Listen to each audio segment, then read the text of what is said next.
Kita membuka Lukas pasal 1.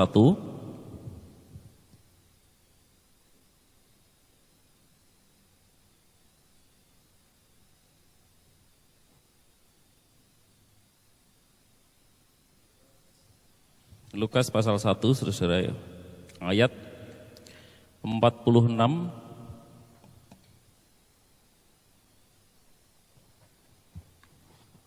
Double kacamata ini soalnya.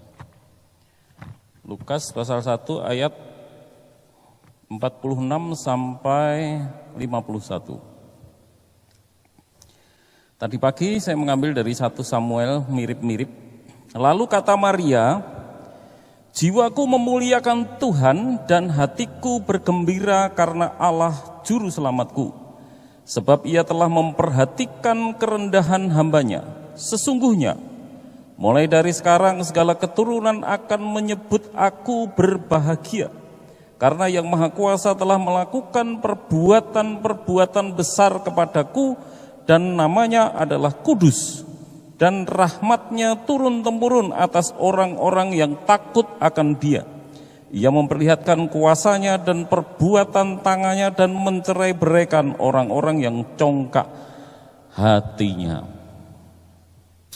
Bulan ini sekali lagi saudara saya sudah membahas tentang dasarnya sukacita Kristensi yang sejati itu apa.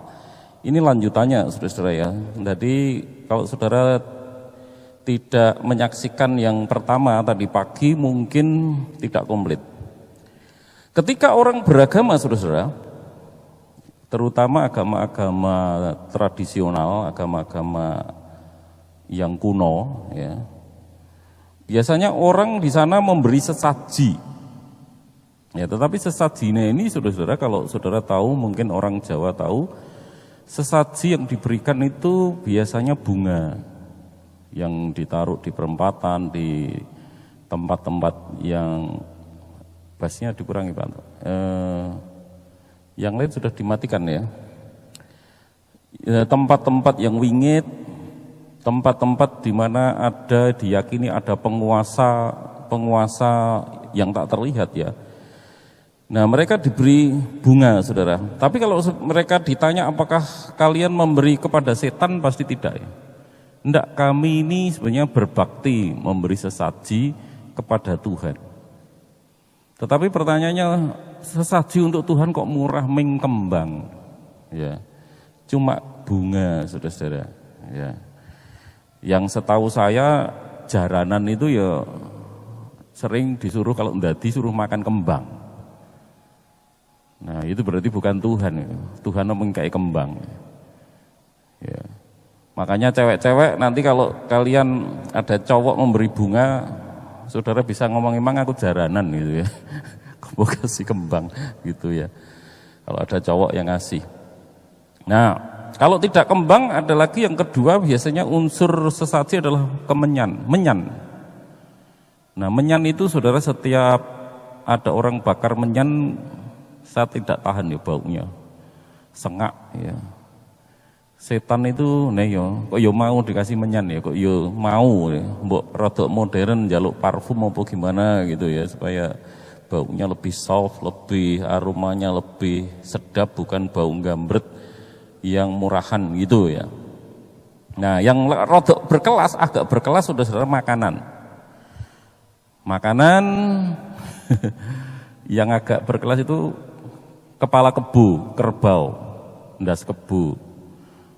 Tapi awake ndak. Katanya Tuhan yang dianggap ilah, yang berkuasa itu setan ya. Nah, bahasa kita setan tapi mereka anggapnya itu ya Tuhan. Dikasih ndasnya, diakali, dagingnya dimakan sendiri. Saudara-saudara sepupu kita juga gitu ya, ada korban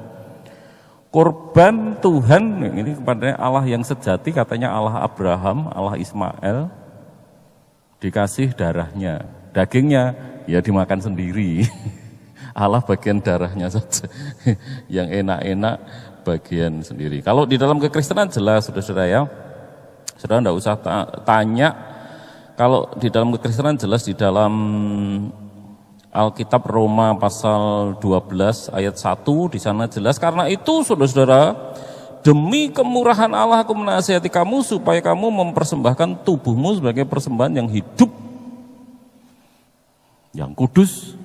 Pertama yang hidup. Ini bukan persembahan makhluk yang mati, tetapi Allah kita ini menghendaki persembahan yang hidup, kudus. Kudus itu berarti apa? Dikhususkan hanya untuk Tuhan. Ya. Tidak boleh kalau saudara mempersembahkan tubuh saya dan saudara, itu artinya hanya khusus untuk Tuhan. Hidup, kudus, ya. Itu adalah ibadahmu yang sejati. Ya. Itu adalah ibadahmu yang sejati. Nah, sesungguhnya saudara-saudaraku kembali kepada sesaji tadi. Seluruh sesaji kurban, kalau orang memberi sesaji ke gunung ya, yang hidup, gunung yang aktif, biasanya mereka mohon perlindungan supaya gunung itu tidak mencelakai orang-orang yang memberi sesaji. Kalau ke Laut Selatan juga sama, supaya penguasa Laut Selatan itu tidak mencelakai warga yang memberi sesaji. Bersih desa sama saja. Supaya roh-roh teritorial, bahasanya keren orang-orang Kristen sekarang, roh teritorialnya itu tidak mengusik warga desa itu. Makanya mereka memberi sesaji. Tetapi faktanya saudara-saudara, setelah kena corona ini kita tahu yang ngasih sesaji dan tidak ya kena sama semua. Karena rohnya bukan ahli corona. Corona ini jenis baru yang setannya juga tidak tahu. Tidak tahu ya. Kok ada jenis baru, jadi dia tidak bisa melindungi saudara-saudara yang dikasihi Tuhan. Nah, yang benar dalam hidup ini adalah apa saudara-saudaraku? Ini bukan masalah perlindungan secara khusus. Perlindungan banyak orang mengklaim Mazmur, klaim mengucapkan ayat ini setiap hari. Kemudian saya dan saudara orang-orang Kristen seringkali berharap bahwa saya akan dilindungi Tuhan, hidup saya akan makmur, saya dalam naungan Tuhan, penjagaan Tuhan. Dan itu berarti aman. Tidak ada pengertian-pengertian seperti itu, saudara-saudara yang dikasihi Tuhan ya. Ya, tidak ada kehidupan yang tanpa musibah. Tadi pagi sudah saya sampaikan melalui perumpamaan, lagu itu ada yang iramanya mayor, ada yang minor, ada yang selindro, ada yang pelok. Kadang-kadang hari ini, bulan ini, irama hidup kita pelok, selindro. Selindro itu mayor, semangat, menyenangkan. Tapi kadang-kadang minor.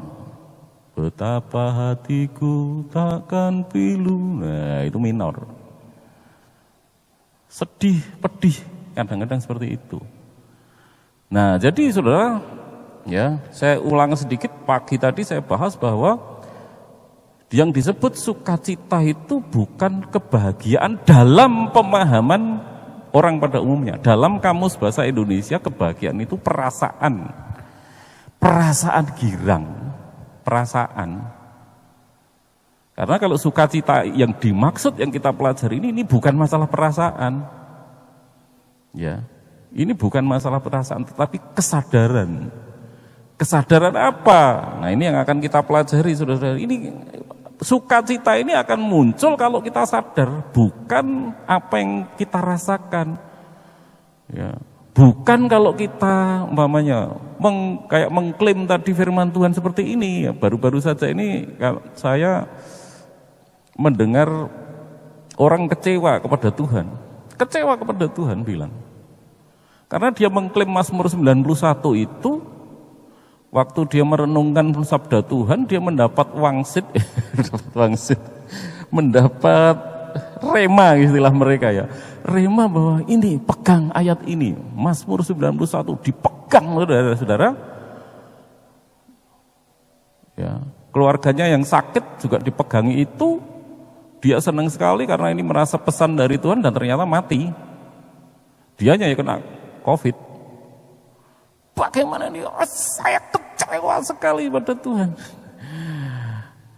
Nah, ini tidak menyadari saudara, Jadi makanya di nyanyian pujian kita itu ada lagu ketika badai melanda hidupku. Ketika itu tidak selalu ya, suatu saat.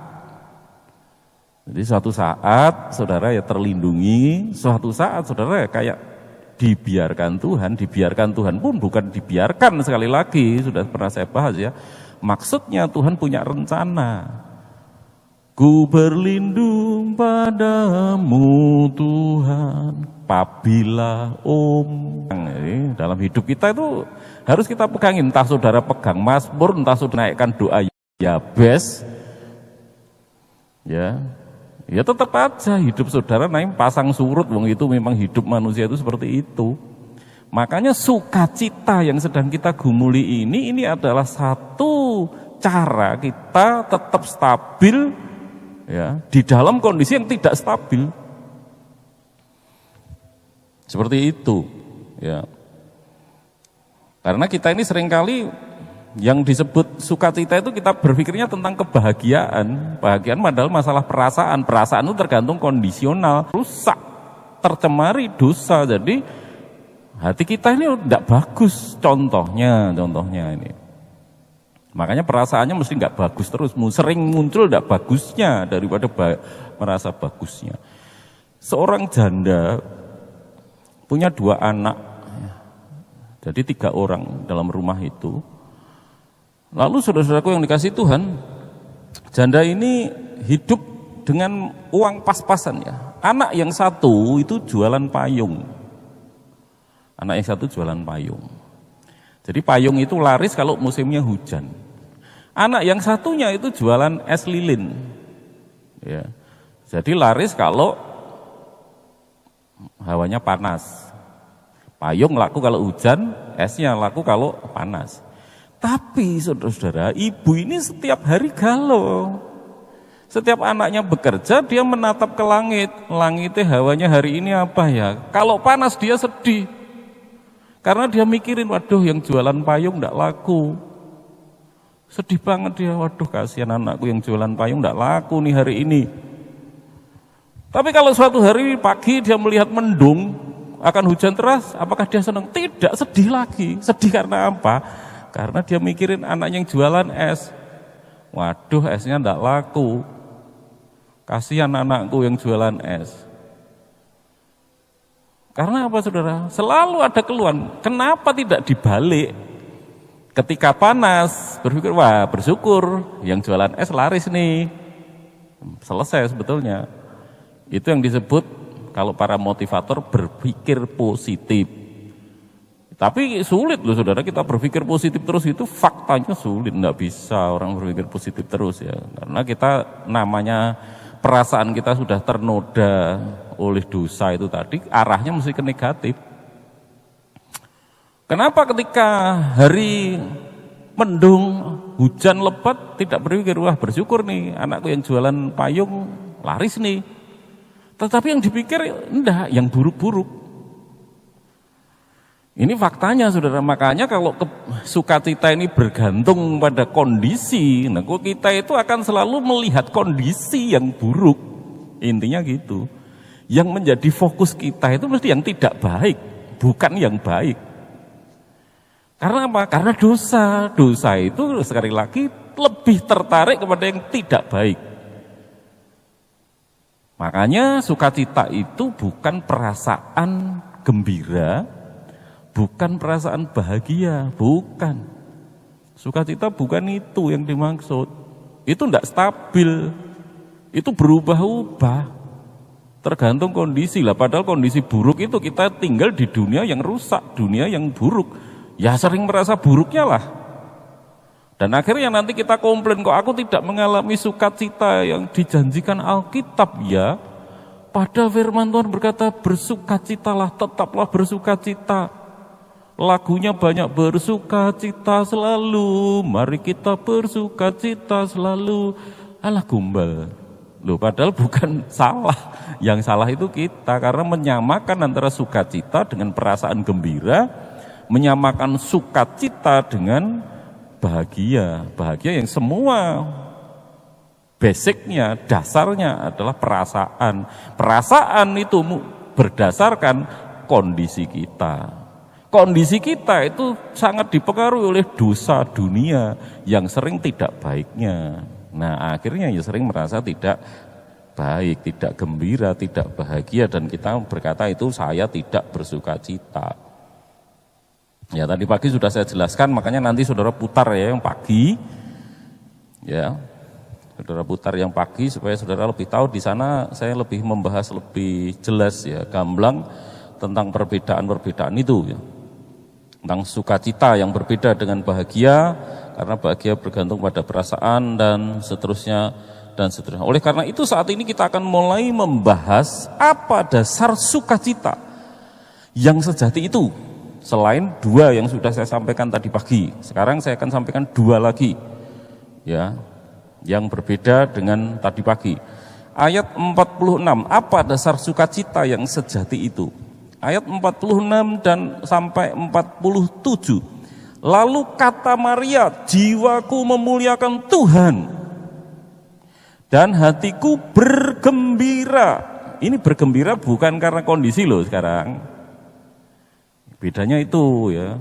Bahagia sebetulnya mepet-mepet antara sukacita, bahagia. Kalau di dalam kamus bahasa Indonesia malah mirip-mirip. Ya, bahagia, sukacita itu sebenarnya mirip-mirip, semua menyangkut perasaan, tetapi yang menurut saya paling berbeda adalah dasarnya, sumbernya mana. Nah, ini di situ dikatakan. Lalu kata Maria, jiwaku memuliakan Tuhan dan hatiku bergembira. Karena apa? Itu yang lebih penting. Bukan karena uangku banyak, bukan karena aku sehat, tapi di situ dikatakan karena Allah juru selamatku. Karena Allah ini yang membuat stabil. Kenapa kalau karena Allah itu kok kita bisa stabil sukacitanya? Karena Allah itu tidak berubah. Allah itu bukan seperti esok dele sore tempe. Itu kalau saudara janjian sama teman saudara, pinjem duit ya, hari ini tak bayar, meleset. Waktu saudara butuh galau, muring-muring. Nah itu teman saudara, esok dele sore tempe. Banyak yang kayak gitu. Tapi kalau Allah itu enggak, saudara. Dari dulu, sekarang, dan selamanya Dia tidak berubah. Tetap baik, sama baiknya, suci, kudus, tidak mencurangi, ya saudara, itu Allah. Nah kalau kita mendasarkan sukacita kita, perasaan-perasaan kita itu kita tambatkan kepada Allah, dampaknya apa? Stabil. Ya, stabil. Matthew Henry, saudara-saudaraku, dalam tafsirannya dan bagian ini berkata, jiwaku memuliakan Tuhan, tidak pernah aku melihat keagungannya seperti sekarang ini ketika aku mendapati betapa baiknya Tuhan. Iya, itu besar Tuhan. Jiwaku memuliakan Tuhan, pada bagian itu Matthew Henry berkata, tidak pernah aku melihat keagungannya seperti sekarang. Nah makanya kalau hati kita ini terpautnya kepada Tuhan, stabil, saudara akan penuh kekaguman. Kekaguman itu apa berarti? Keindahan. Bisa jadi jungkir dunia, jungkir balik. Tetapi karena hati saudara itu berpaut kepada Tuhan yang agung, yang mulia, tetap indah saja. Makanya ketika Paulus dan Silas di penjara, dibelenggu kakinya, tangannya dirantai, kakinya dirantai, dia menyanyi memuji Tuhan. Karena apa? Bukan kondisinya. Ya, tetapi hatinya berpaut kepada Tuhan dan dia terus melihat kemuliaan Tuhan, keagungan Tuhan. Nah ini berarti dipenuhi keindahan hatinya. Itu dalam tulisan tafsiran Matthew Henry. Perhatikanlah kata Matthew Henry, hanya mereka yang sungguh-sungguh telah menikmati rahmat belas kasihannya, yang bisa berpikir betapa tinggi dan mulianya Allah itu. Ini berarti hanya yang bisa mengalami sukacita sejati itu berarti hanya orang-orang pilihan. Karena ini menyangkut menurut Matthew Henry sungguh telah menikmati rahmat. Rahmat itu anugerah, belas kasihannya, yang bisa berpikir betapa tinggi dan mulianya Allah itu. Sedangkan mereka yang makmur tapi ini bukan pilihan ya, dan berkedudukan tinggi akan berkata yang maha kuasa itu apa, sehingga kami harus beribadah kepadanya. Nah makanya dia nanti labil, saudara-saudara. Orang-orang kaya di luar Tuhan itu labil. Ketika usahanya lancar di atas angin, wah seneng banget. Ketika kolab bunuh diri langsung, mabuk. Atau ketika banyak harta berlimpah, mulai dugem. Ya karena apa? Tidak stabil, perasaan manusia itu cenderung ke tidak baik. Tapi kalau hati kita ini berpaut pada Tuhan, entah kaya, entah miskin, sama saja, karena hati kita berpautnya kepada Tuhan. Ya. Jadi tidak akan ada perubahan, sukacitanya tetap stabil. Entah suatu kali usaha kita lancar, bangkrut, sulit, kita tetap aja bersukacita, karena ini bukan masalah kondisi, tetapi masalah hati. Ya. Masalah hati yang terus berpaut kepada Tuhan. Hanya orang yang sungguh-sungguh mengerti anugerah rahmat Allah lah yang dapat mengagungkan Allah, menikmati keagungan Allah. Kalau sudah merasakan betapa besarnya anugerah Allah itu, maka penderitaan dan kesusahan di dunia ini tidak ada artinya. Ini saya ambil dari kutipan William Paley dari Evidence of Christianity, sebuah surat dari gereja mula-mula di Smyrna. Ini jadi surat, termasuk surat-surat lama kepada gereja di Smyrna yang pernah ditulis di Wahyu.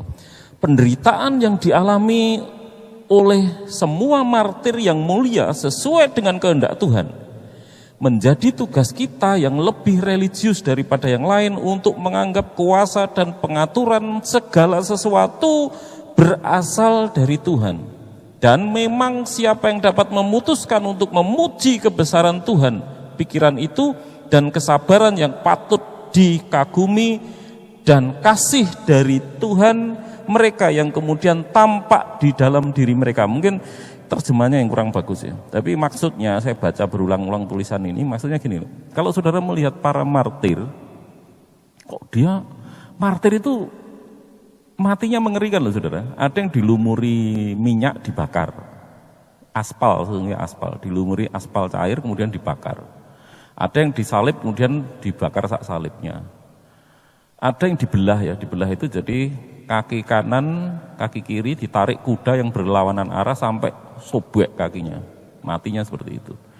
Siksaannya macam-macam. Ada yang dipakai jubah kulit binatang, jadi umpamanya dimasukkan gua singa, tapi orang itu diikat tangannya, tapi dikenakan kulit rusa.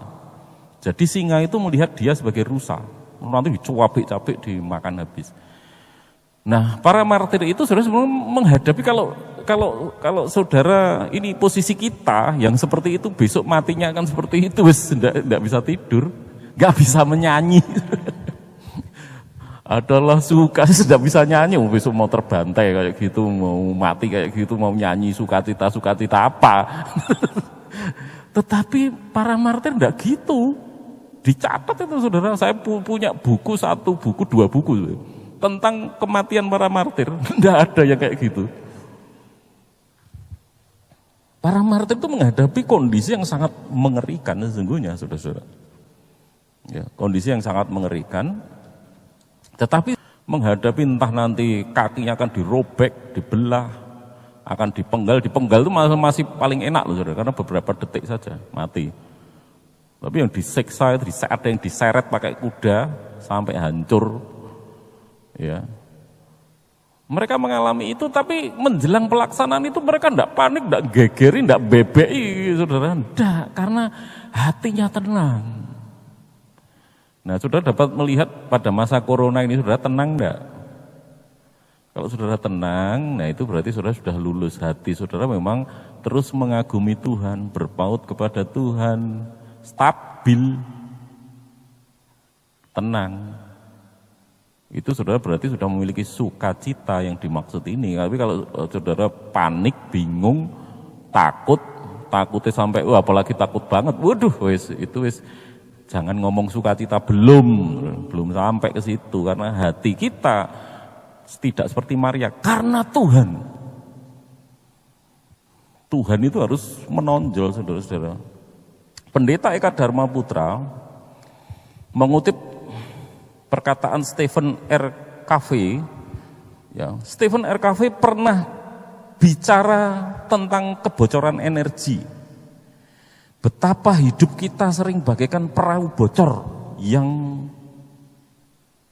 kian kehabisan energi, salah tulis kian kehabisan energi. Mengapa, kata pendeta Eka Dharma Putra? Karena energi itu kita habiskan untuk mencemaskan hal-hal tetek bengek. Lalu pendeta Eka Dharma Putra berkata apa? Utamakan yang pertama, utamakan yang utama. Apa itu maksudnya Eka Dharma Putra? Tuhan. Boleh saudara ada masalah, boleh jungkir walik saudara mikirin, boleh lah. Tetapi segera saudara kalau mau kehilangan sukacita, saudara ini masalahnya cuma masalah hati. Arahkan kepada Tuhan yang agung, Tuhan yang mulia, Tuhan yang baik, yang suci itu. Ketika kita mengarah ke Dia, tiba-tiba nanti ketenangan, kedamai sejahtera yang melampaui segala akal itu akan menguasai pikiran kita, menguasai hati kita. Karena yang sering terjadi adalah energi kita habis, kata pendeta Eka Dharma, untuk tetek bengek sing cilik-cilik sing ndak penting itu. Dan kita kehilangan fokus kita yang utama kepada Tuhan. Nah, sering kita lebih fokus pada kondisi dan bukan Tuhan, sehingga kita dipenuhi sampah. Kalau sudah dipenuhi sampah itu hal-hal kecil-kecil yang tidak penting, tidak berguna, yang negatif, yang buruk. Kalau sudah gitu sampah. Gereja-gereja yang rumit itu, saudara-saudara, pasti hati jemaatnya dipenuhi apa? Hal-hal yang negatif. Yang negatif, nah gitu tidak ada damai sejahtera. Gereja itu tidak bisa nyanyi sukacita, dipenuhi sampah hatinya, dipenuhi hal-hal buruk yang tidak baik. Padahal firman Tuhan berkata semua yang baik, yang kudus, yang mulia, pikirkanlah itu. Kalau firman Tuhan malam hari ini mengarahkan, arahkan saja pada Tuhan. Yang mulia, yang suci, yang kudus, yang baik, itu Tuhan. Ketika hati saudara, ketika mulai mau memperhatikan masalah-masalah kita, arahkan lagi kepada Tuhan. Tenang, saudara. Dia baik, Dia mengasihi aku, Dia ada di sisiku. Yang ada di sisiku, tinggal di dalam aku, bersama aku adalah Tuhan yang mulia, yang suci, yang kudus, yang baik, yang tidak pernah mengkhianati aku, yang setia pada janji-janjinya. Apapun yang menimpa aku, katanya Dia akan selalu bersama aku. Dia di sisiku. Dan kalau terburuk aku mati, Dia berkata, di mana aku berada, kamu pun akan berada. Tenang. Mau mati karena corona, puji Tuhan, bersama Tuhan. Mati ketabrak truk ya bersama Tuhan. Ya jangan. Tapi mati kan macam-macam maksudnya gitu ya. Teman-teman saya enggak kena corona ya mati. Sekali lagi ini seringkali kita ini gereja-gereja ini, kemarin Pak Yadi ya di PBI itu diskusi, Pak Tri ini gereja ini kalau sekarang diuji Tuhan dengan corona ini kira-kira keadaannya kan mawut ya karu-karuan. Imane wis mawut, teori-teori tok sing jerane Allah berkuasa, nyanyi oh Tuhan berkuasa, Tuhan menyembuhkan, Tuhan tidak ada yang mustahil. Enggak usah ngomong gitu, enggak ada praktek kayak gitu. Faktanya ngoplok kabeh. Enggak usah bicara tentang seperti itu. Nah, itu menunjukkan tidak konsisten. Kita lebih terarah kepada apa? Masalah. Sudah wis harus diakui. Enggak ada hati kita terpaut kepada Tuhan, enggak. Kita enggak menemukan di situ. Kalau orang menemukan Tuhan itu sudah hatinya terpaut dengan Tuhan, stabil, walaupun bukan sembrono loh ya, terus tidak pakai masker, tidak pakai itu ya sembrono, ngawur, itu yang disebut pongah. Pongah itu iman yang sombong. Mencobai Tuhan jatuhnya. Nah, mencobai Tuhan itu seperti itu. Makanya ada orang berkata, wah gereja baptis Duta Ilahi tetap ibadah, itu namanya mencobai Tuhan. Wong ibadah kok mencobai Tuhan, itu ayatnya di mana? Orang ibadah itu menderita, ya kena COVID mati, ya mungkin. Itu katanya kan pedang yang berkelebat di leher kita. Tapi itu bukan mencobai Tuhan. Mencobai Tuhan itu saudara warung kopi, naik bis tanpa masker, nah itu mencobai Tuhan. Kalau beribadah sudah menerapkan protokol tetap kena, itu bukan mencoba, ya memang kita diuji Tuhan. Diizinkan Tuhan mengalami itu. Lalu yang kedua, saudara-saudaraku yang dikasihi, apa dasar sukacita yang sejati? Yang pertama tadi kagum akan Tuhan, lalu yang kedua ayat 47, dan hatiku bergembira karena Allah juru selamatku. Dari kalimat ini kita dapat melihat betapa Maria merasa puas luar biasa kepada Tuhan karena Tuhan menjadi juru selamatnya. Ayat ini yang sering dipakai menjadi perbedaan tajam antara Kristen dan Katolik. Ya, bahwa Katolik itu mengatakan bahwa Maria itu tak bernoda, tak bercacat dan tak bernoda asal. Enggak, karena Maria pun berkata, dia bersukacita karena Allah juru selamatku. Jadi Maria pun butuh juru selamat, berarti dia adalah orang yang seperti kita, berdosa. Dia juga butuh juru selamat. Karena Allah juru selamat itu ada kepuasan. Kepuasan yang sejati itu mendatang, yang benar itu kepuasan karena Tuhan, juru selamat saudara. Makanya kemarin kita di PBI itu diskusi gini, saudara. Orang-orang yang murtad dari agama lama saudara sepupu kita, ini kebanyakan kok kendel-kendel, saudara. Di penjara enggak takut. Teman saya di STBI, ya, itu mati dibantai di kebun karena imannya. Mereka enggak takut, saudara. Enggak takut betul-betul. Kalau mereka yang takut itu malah orang-orang Kristen lama ini yang sejak kecil ini, karena kadang-kadang Kristennya antara Kristen KTP dan Kristen enggak jelas, tapi yang perpindahan itu betul-betul mereka ngerti resikonya. Enggak takut mereka. Nah, jadi mereka mati karena Tuhan enggak masalah, puas. Selamat itu ya, saudara. Saya pernah masih ingat pengalaman keluarga kami, bapak ibu itu ketika tahu di dalam Yesus itu diselamatkan, ada kepastian keselamatan itu, saya lihat bapak saya itu puas banget. Bersama Yesus itu aku selamat, itu puas betul-betul, dan tidak akan menukarkan dengan apapun. Yang saya ceritakan, bapak saya itu sudah teman-temannya pada sekolah ke Bandung untuk naik pangkat, bapak saya tidak pernah sekolah ke Bandung, pangkatnya munggah-munggah. Disalib bawahan adik-adiknya. Ya, karena apa? Karena Yesus itu sudah memuaskan. Yesus menyelamatkan saya itu sudah sangat memuaskan. Karena musuh kita yang paling menakutkan itu adalah neraka, kebinasaan kekal. Makanya penderitaan mengerai mangan, kesulitan mangan itu kecil. Saudara bingung ya, mangan opo nek duit akeh gampang. Kadang-kadang ya ndak selera makan. Ra duwe duit harus makan. Makan opo? Saya berulang-ulang dalam pelayanan itu semacam itu, tapi ndak kapok melayani kan. Kan kalau nanti kita itu dilepaskan dari kebinasaan itu sangat memuaskan, saudara. Sudah puas itu. Nek penderitaan kecil di dunia ini kecil itu ndak. Aduh, enggak ada apa-apanya dibandingkan penderitaan yang akan kita alami kalau kita binasa. Leland Regan dalam kamus gambaran Alkitab berkata, saudara, sesungguhnya Alkitab mendesak orang-orang Kristen untuk bersukacita ketika menderita penganiayaan demi iman. Di situ diambilkan dari Lukas 6 ayat 22 sampai 23, berbahagialah kamu jika karena anak manusia orang membenci kamu, dan jika mereka mengucilkan kamu dan mencela kamu serta menolak namamu sebagai sesuatu yang jahat. bersukacitalah pada waktu itu dan bergembiralah, sebab sesungguhnya upahmu besar di surga, karena secara demikian juga nenek moyang mereka telah memperlakukan para nabi.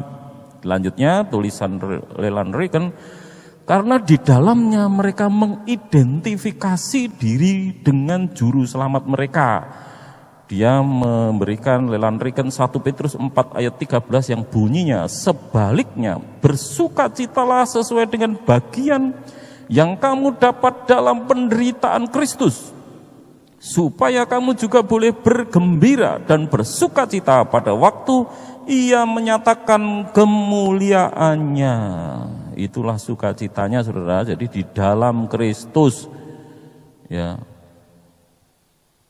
mengidentifikasi diri kita dengan Yesus. Nah, jadi ketika saudara mengalami penderitaan, dikhianati umpamanya, sahabat saudara, aduh aku dikhianati, suami, istri, saudara mengidentifikasikan dengan Yesus.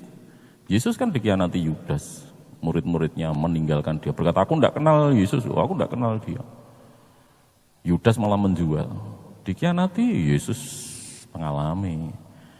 Identifikasi diri saudara, kata Leland Regan, itu nanti saudara akan mengalami damai, kekuatan, sukacita, tetap bertahan, saudara. Ya, Boethius, filsuf Kristen yang luar biasa, yang banyak menulis tentang pikiran-pikiran Plato dan Aristoteles, ya, dan menulis buku yang terkenal, buku Kristen, ya. Lupa, enggak saya cantumkan di situ, cuma saya maksudnya nanti bukunya akan saya cantumkan tapi lupa. Tapi kutipannya sudah saya ambil, bukunya cuma tidak saya lupa saya tulis. Dalam buku ketiga, itu Tony Land yang menulis, ya. Dalam buku ketiga, Boethius dan filsafat membicarakan hakikat kebahagiaan yang sejati. Nah, kebahagiaan sejati ini bukan berdasar perasaan, bisa dikatakan bahasa kita mungkin sukacita, ya. Hakikat sukacita yang sejati, kebahagiaan yang sejati, karena ini bukan, mereka sadar bahwa hanya Allah yang dapat memberikan kebahagiaan sejati. Ini yang penting, saudara. Boethius, filsuf terkenal, saudara, filsuf besar ini, pejabat penting di zamannya, oleh kaisar siapa itu dia diangkat menjadi pejabat penting. Kesulitan manusia adalah bahwa secara alami puas dengan sedikit saja. Sebaliknya tidak ada yang dapat memuaskan keserakahan. Intinya Boethius itu berkata, sudah sebenarnya kebahagiaan sejati atau bahasa kita ini sukacita yang sejati itu dapat saudara temukan dalam Tuhan. Tapi kita ini serakah hati kita. Secara naluri yang sudah rusak dosa ini jadi serakah. Kita mencoba membuat hati kita ini bergembira, bahagia, bersukacita, kita pikir bersukacita dengan materi-materi. Menjerumuskan, saudara. Banyak orang-orang yang menyesal, tahu ngono aku seneng zaman keluarga aku ora duwe dhisik, bojoku ora iso macem-macem. Saiki bareng duwe duit malah macem-macem. Nah, malah menyesal loh. Karena memang bukan itu. Tuhan, saudara, kalau keluarga saudara berpaut pada Tuhan, entah saudara kaya, entah saudara miskin, ya tetap aja sukacita. Yang miskin juga bersukacita, yang kaya juga bersukacita, yang sehat bersukacita, yang sakit juga bersukacita. Yang tidak bersukacita itu yang apa? Yang memaki-maki Tuhan tadi. Oh, kenapa Tuhan? Oh, aku kok keadaannya seperti ini? Nah, ini sudah memaki-maki Tuhan. Sudah, itu tidak menghormati Tuhan.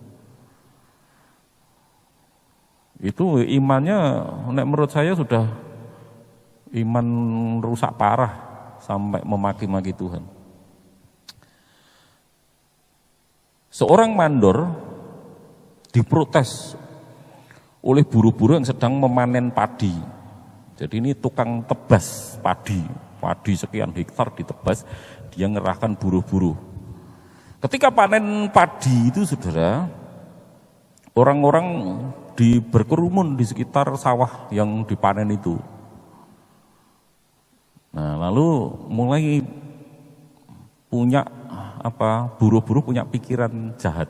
sebetulnya, tapi alasannya baik, nah gitu. Jangan ditiru ya, kadang-kadang niatnya jahat, tapi ngomongnya baik. Kalau di gereja itu mestinya niatnya jahat, ya ngomongnya jahat. Jangan ngomongnya baik, tapi niatnya jahat. Ini niatnya jahat, tapi ngomongnya baik. Sepertinya gini, nah nanti saudara akan tahu. Dia ngomong gini, buru-buru itu, pada mandornya.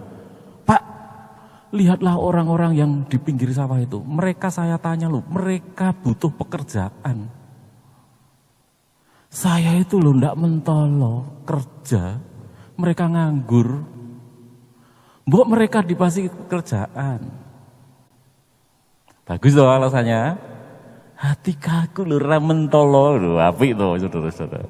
Bosnya dia ngerti maksudnya. Nek tambah pekerjanya kan lebih enteng. Maksudnya lebih ringan.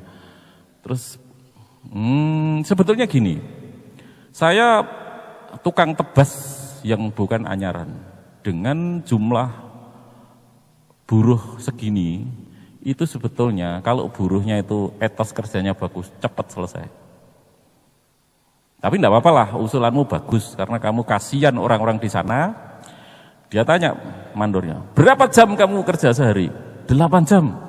Nah, gimana kalau tak potong 3 jam? Nanti mereka yang meneruskan 3 jamnya. Wah, cocok bos. Cocok. Nah, ini bos ini hatinya mulia banget ini, hatinya baik bos ini. Luar biasa bos, pikirannya bagus, mulia.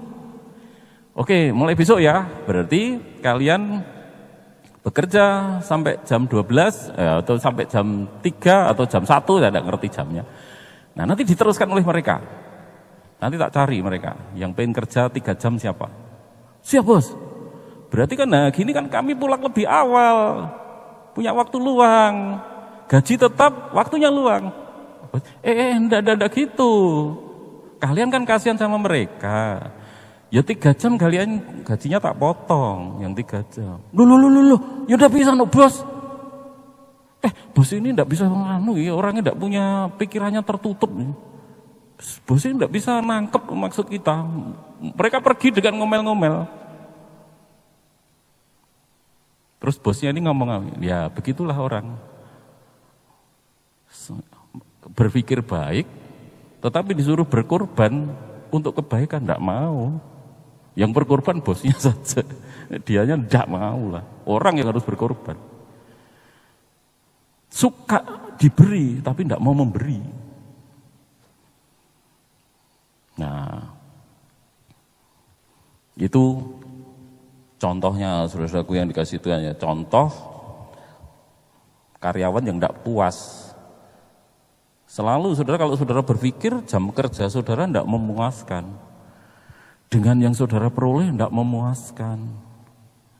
Apa-apa nanti saudara kurang terus. Jam kerjanya kebanyakan, bayarannya kurang. Tapi saudara tahu di luar sana banyak orang nganggur.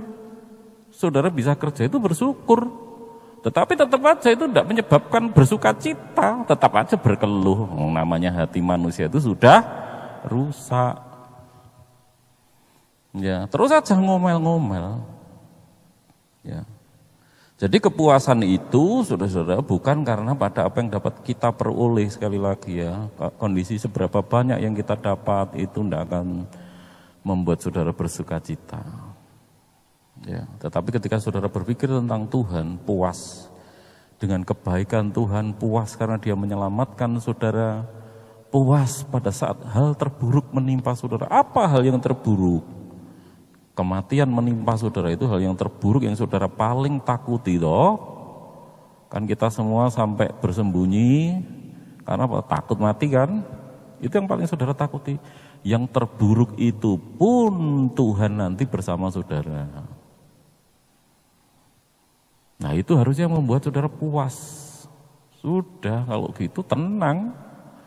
Apapun yang terjadi dalam hidupku ini, apa saja yang terjadi Tuhan, tenang kalau sudah puas dengan kebaikan Tuhan, saudara tadi pagi mengenal Tuhan, siapa Tuhan itu.